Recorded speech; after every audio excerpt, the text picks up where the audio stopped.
À quel groupe vous aimeriez être comparé? Qu'est-ce qui vous ferait vraiment plaisir? On nous a parfois comparé aux Red Hot et c'est un énorme compliment pour moi. Je prends le compliment.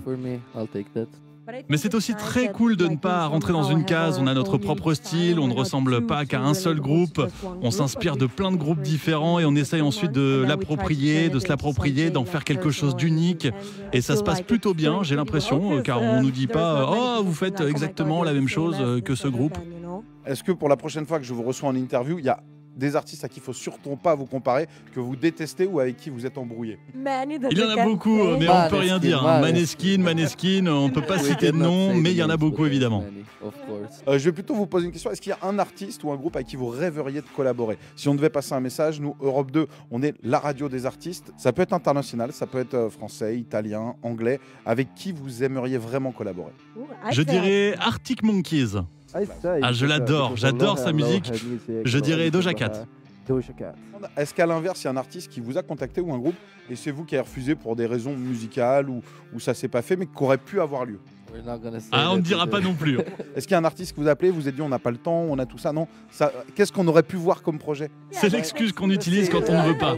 On va parler de vos fans dans un instant. Là, on est à Nancy. Je suis arrivé là, il était, je crois, 17 h sur place. Il y avait déjà énormément de monde. Comment vous expliquez que les gens viennent autant en avance à vos concerts? C'est qu'il faut être devant, il y a un vrai show sur scène. C'est pour espérer vous croiser avant. Pourquoi il y a autant de monde aussitôt? Ils se sentent coupables du scandale de l'Eurovision. Ah, je rigole. En fait, depuis qu'on a commencé à grossir, à avoir de plus en plus de succès, le public français a été celui qui nous a le plus soutenus et depuis nos débuts. Je pense qu'on a une grosse fanbase ici qui nous soutient et on les remercie pour tout ça. C'est quoi les meilleurs pays où vous avez pu jouer, les villes ou pays qui vous ont vraiment le plus marqué en termes de public? On est toujours étonné de jouer à guichet fermé en Europe ou aux États-Unis, mais la plus grosse surprise, elle est au Japon. C'est assez magique pour nous, savoir qu'on a une énorme fanbase au Japon, ça nous a beaucoup surpris. C'est un pays qui est très loin géographiquement et culturellement, donc savoir qu'on a des fans là-bas, c'était très surprenant, mais on est vraiment très content et on adore le Japon.